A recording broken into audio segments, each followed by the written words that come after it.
Do I have a treat for you? Do you want to know a fun fact?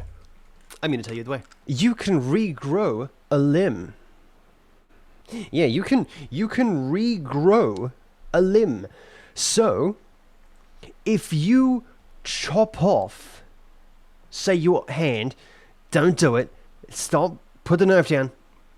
No, put it down. Put it down. Good. If you chop off your hand, put the knife down. Right? Put the knife down. Good. You can regrow it back. But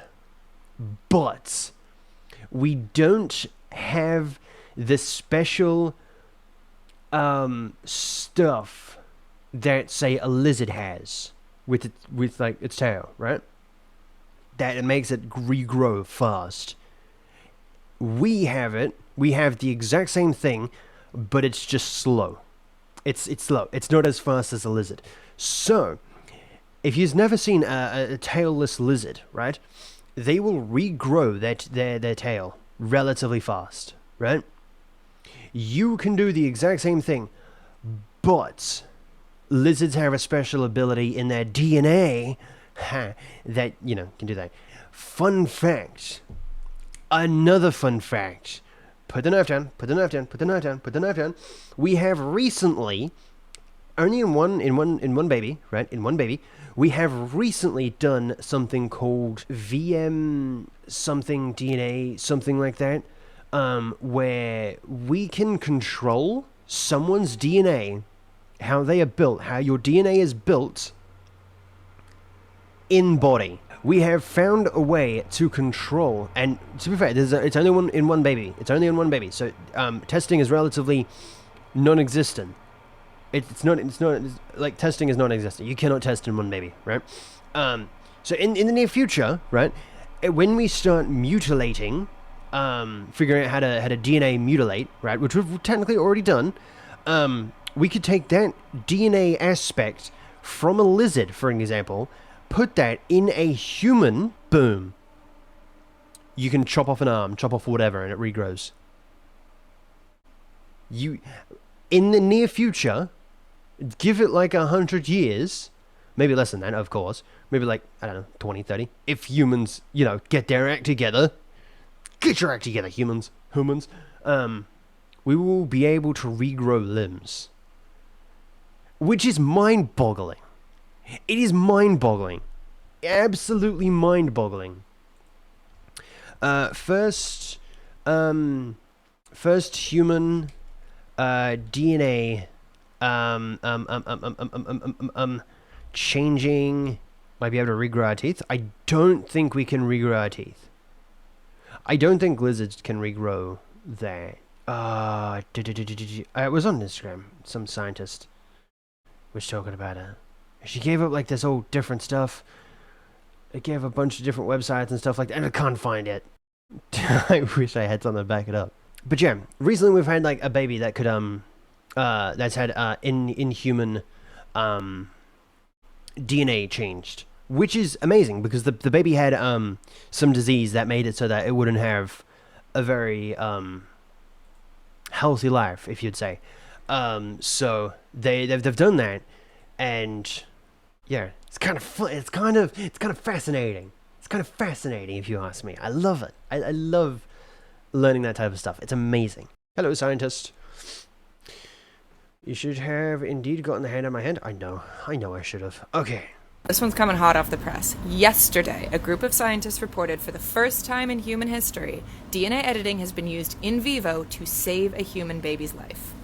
Let's talk about it. There are two ways that DNA editing-based therapies can happen. One of them is called ex vivo, or outside of life. Basically, you take cells from a patient, fix the mutation that's making them sick, and then take those tweaked cells and put them back in the patient's body. This was the approach used in the world's first CRISPR-based therapy, Casgevy. Doctors take bone marrow cells out of patients with sickle cell anemia, tweak the mutation that's making them sick, and then put those bone marrow cells back in so that they can start cranking out healthy red blood cells. But there's another way to do this called in vivo, or inside a living body. Basically, you take the DNA editing machinery itself and inject it directly into a human patient, so all of the editing occurs inside of their body. And for the first time in human history, we've done it.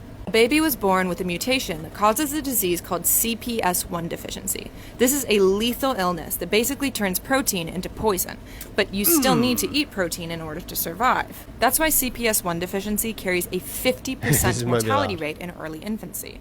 Within just 48 hours, this baby was showing symptoms that were threatening his life. Doctors predicted that he would need a liver transplant before he was even 5 months old. But love this little type of tiny science. livers It's are very hard to amazing. come by, and the transplant process is extremely dangerous in a baby that's already so sick. So his parents did something incredibly brave.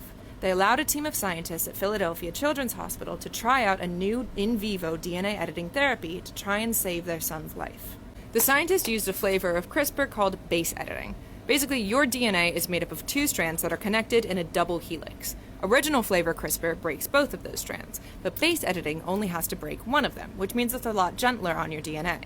This amazing team of researchers, including one of the inventors of base editing, an evolution hacker who I made a whole video about not too long ago, injected DNA editing machinery directly into the sick infant. Within 7 weeks, doctors were able to increase the amount of protein that the baby was able to eat, halve the dosage of the medication that previously had been keeping him alive, and establish that he showed no adverse effects to receiving the treatment. Now, this is all very preliminary. This is only done in one patient and very recently, so there's a lot of work that still needs to be done, both assessing the long-term effects of the treatment on this one patient and increasing the number of patients that have received it. But this is a huge deal. For the first time in history, we have edited a person's DNA inside of their body rather than in cells in a dish that later get transplanted back into them. And so far, it looks like it may have saved that human being's life. That is impressive. That is impressive. I hope the baby lives long. This is impressive. If we can edit the DNA, change out the DNA, and replace it with like the quote unquote genes, if you will, of a lizard, we might be half lizard. We might be able to get lizard genetics that make it so that you can cut off a finger or whatnot. Don't put the knife down. Put the knife down. Put the knife down, and boom, it regrow. That's so cool.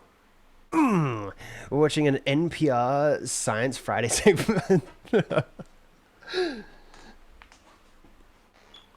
I love it. I love that type of science. It's nerdy. It's so much fun. I'd never do it. It's too brainy for me. But like, oh my word. That is an oh my word situation right there. That is, if we can upgrade, if we can get it like reliable, that is amazing. That is amazing. That is amazing. My question, what part animal would you be and why? If we can take the genes out of one animal and put it into a human being, what animal would you be?